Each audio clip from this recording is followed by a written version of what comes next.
back to Qurizon, your platform for deep explorations of new horizons in Quranic studies. This is the second episode of our series on the intellectual history of tahrif.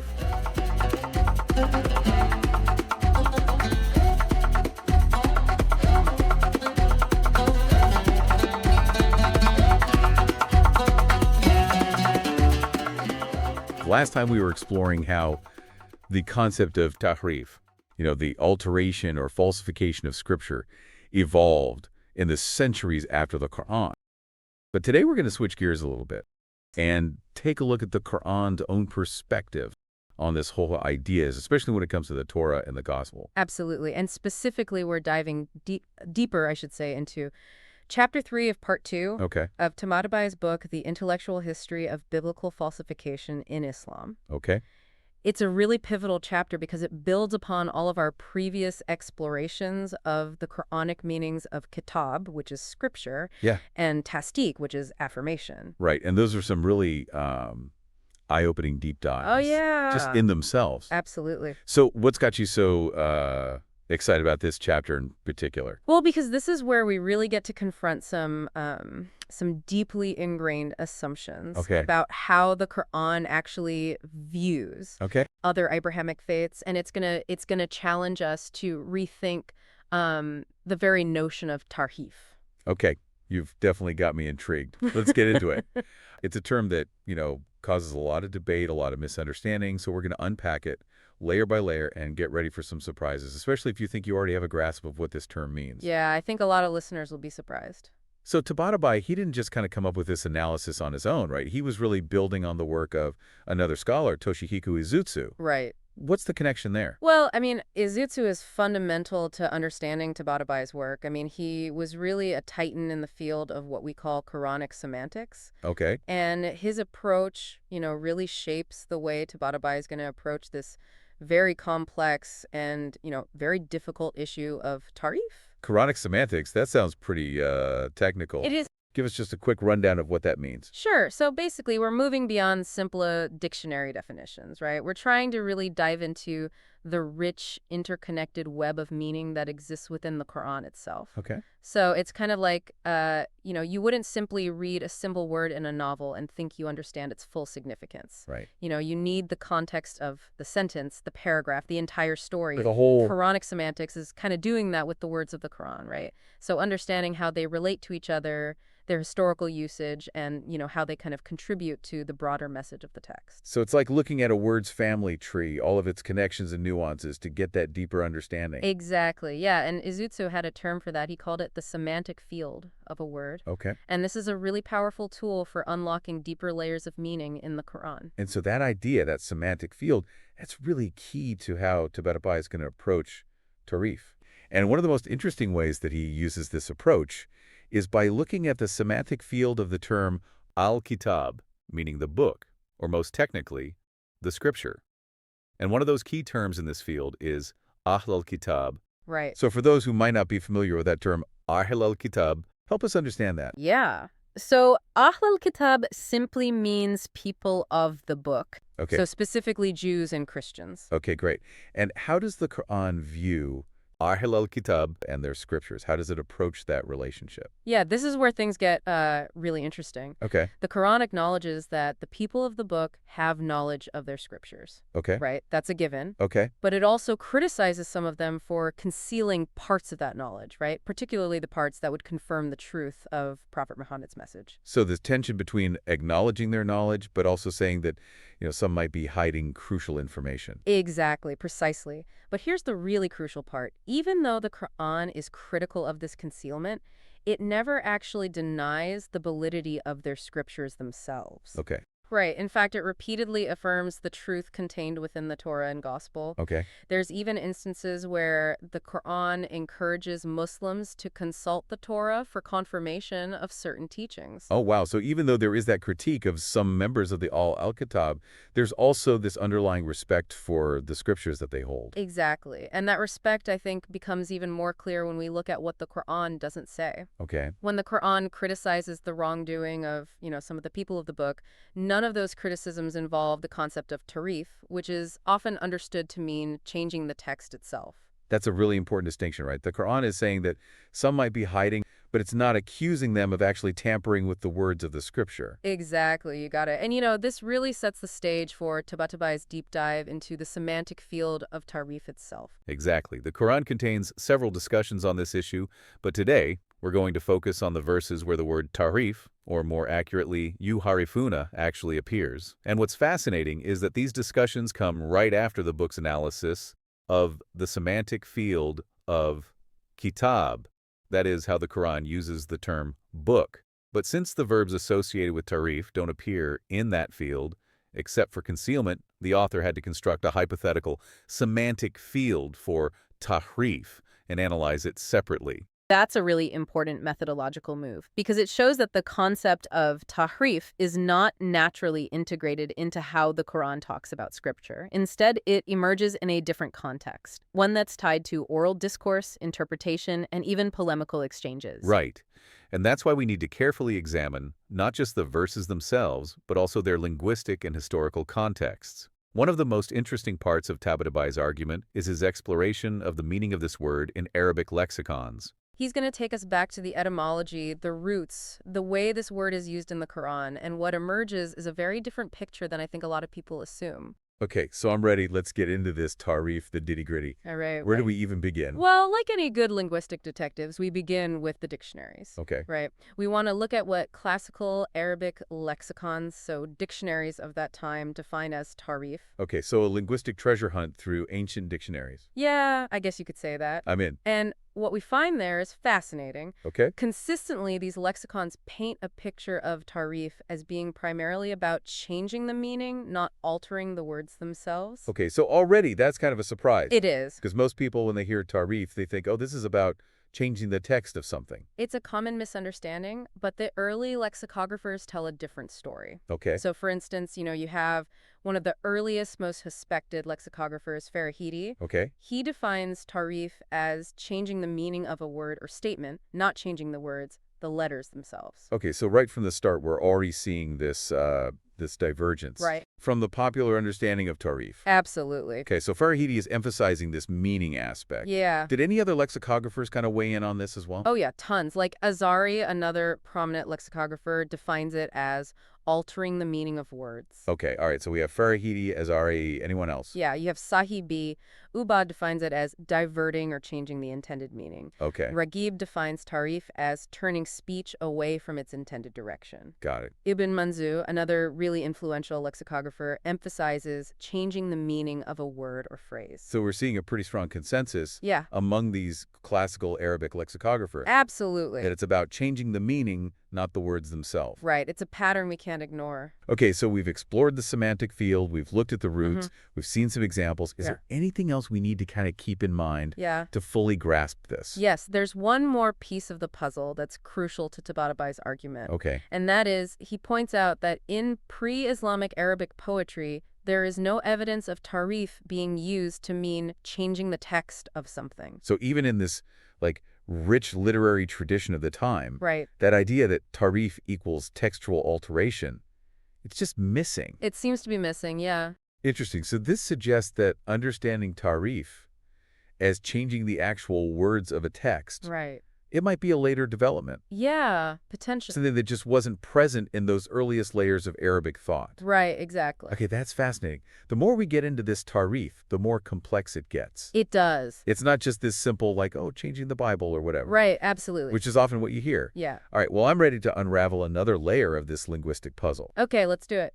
Where do we go from here? Well, let's revisit that crucial phrase we discussed earlier, yahifuna al-kalim. Okay. They distort the words. Got it. Back to those distorted words. Right. Now we're getting to the heart of the matter. Okay. There's a particular Quranic phrase, yarifuna al-kalim, that's often cited when discussing tahrif. Okay, break that down for us. What does that mean? They distort the words. Okay. And it's a phrase that carries a lot of weight. It's been interpreted in so many ways. They distort the words, so how does Tabatabai approach this?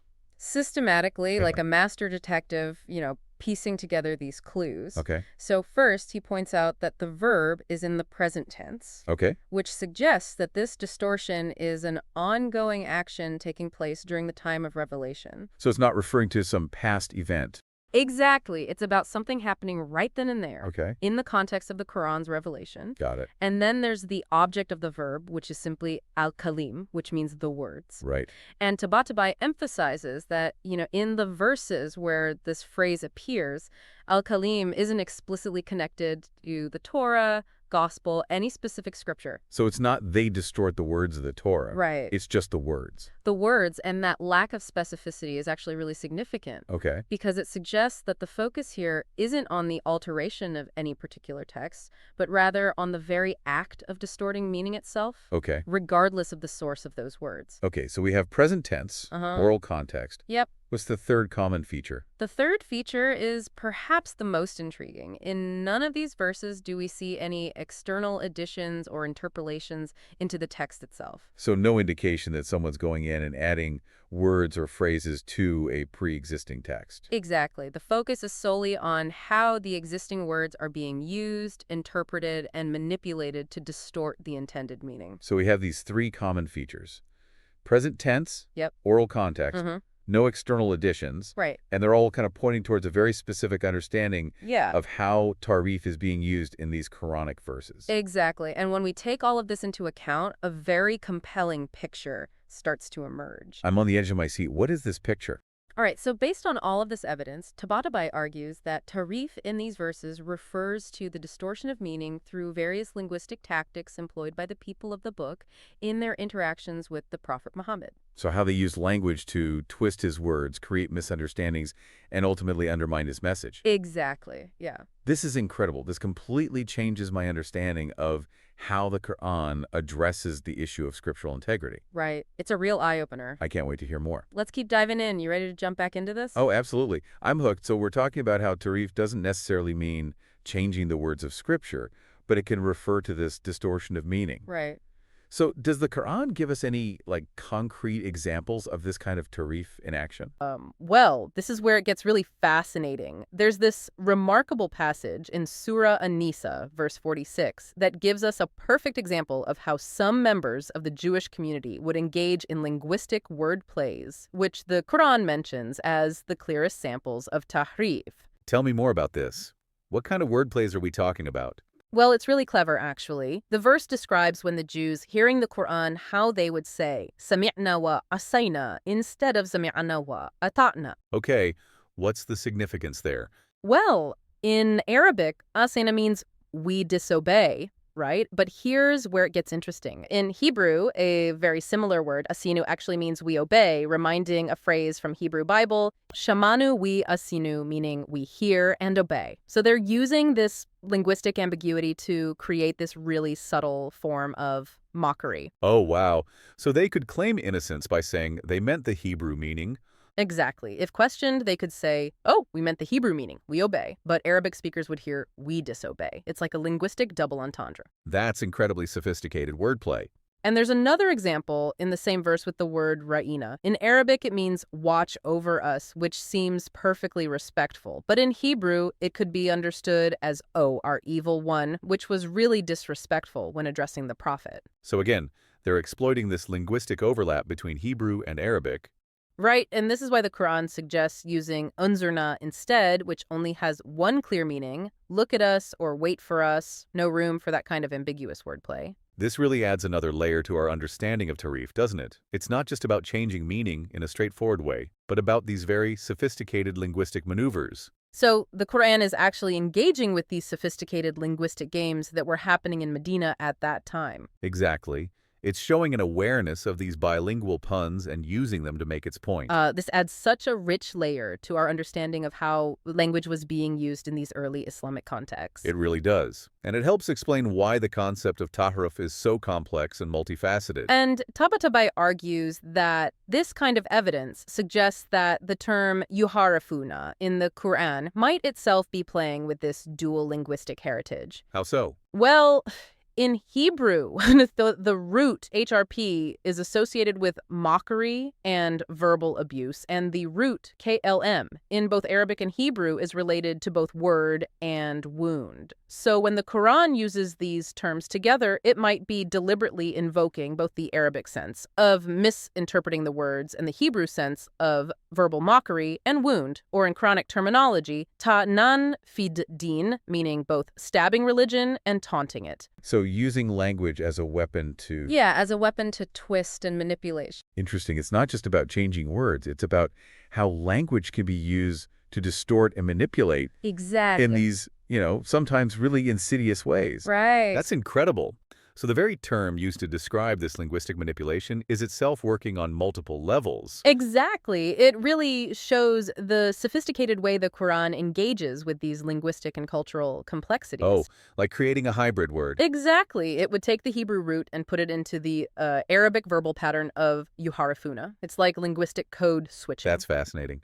So what would be the effect of that? Well, when Arabic speakers heard it, they'd understand it one way, like to deviate or to distort the meaning of the words. But Hebrew speakers would catch this additional layer of meaning about mockery and verbal abuse. Ah, so it's like a double meaning that works in both languages. Precisely. And here's where it gets even more interesting. The Quran might actually be playing with this linguistic duality. When it uses yuharifuna, it could be simultaneously addressing both meanings. So it's like turning their own wordplay back on them. That's Tabatabai's argument, and it's further supported by other verses in the Quran that talk about how, some people were twisting the prophet's words, misinterpreting his teachings, even mocking his message. This is a major, paradigm shift. It really highlights the importance of, careful contextual analysis. Absolutely. When we study these complex topics. Context is king. Yeah. And when we apply this, rigorous contextual approach to the Quran's verses on tahrif, a very different picture emerges than the one we often hear.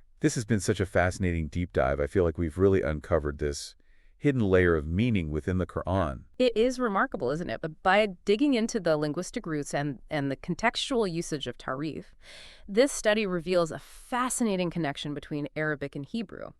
It highlights the Quran's sophisticated engagement with Jewish traditions and linguistic practices.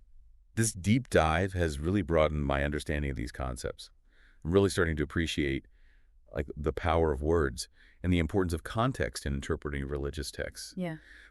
But how do we, as individuals, apply these insights to our own understanding of the Quran and, other religious texts? Yeah, this whole discussion has really been eye-opening. I mean, I'm seeing the Quran in a new light now. I'm realizing how much depth and nuance is packed into even a single word. It really is fascinating. But how do we actually, apply these insights to our own understanding of the Quran and other religious texts? What does this mean for us? Well, I think it raises some really important questions about the role of language and interpretation. Words aren't static things. They don't have just these fixed meanings. They're actually dynamic tools that can be used and misused, and their meaning is very much shaped by context and intention. Right, so we can't just take words at face value, especially when we're talking about something as complex as religious texts. Exactly. We need to consider the historical and cultural backdrop. We need to ask, what was the speaker's intent? How would the audience have understood this? What was the broader literary and linguistic landscape? Yeah. It's like being a detective. You have to piece together all these clues to get to the real meaning behind the message. That's a great analogy. And like a good detective, you have to be objective and look at all the evidence without deeping to conclusions. Absolutely. I think this study is encouraging us to approach these texts, these religious texts, with an open mind. It's not just about what the text says, but how it says it and why. So it's about, acknowledging the artistry and sophistication of the language itself. Precisely. This study shows us that the Quran is masterfully crafted. It uses language in such intricate ways, and I think to fully grasp its wisdom, we need to engage with those linguistic nuances, that historical context, and even its connections to other traditions. This deep dive has been, it's been incredible. It's been a journey. Yeah, it's amazing what we can get from just one academic study. I know. It speaks to the power of scholarship and rigorous research.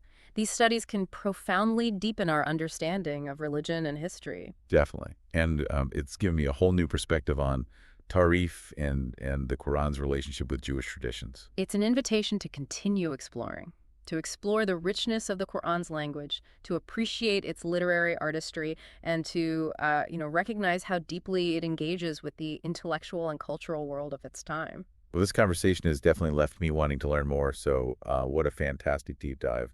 And for our listeners out there, if you have any questions or insights you'd like to share, please don't hesitate to reach out. We love hearing from you. And if you are interested in exploring more groundbreaking work on Quranic studies, Qurizon is the perfect platform for you. So whether you have, a paper, a note, or even a full-fledged book in English, Arabic, or any other language, you are most welcome to share your work with us for review and discussion. Until next time, keep those minds curious and those questions coming.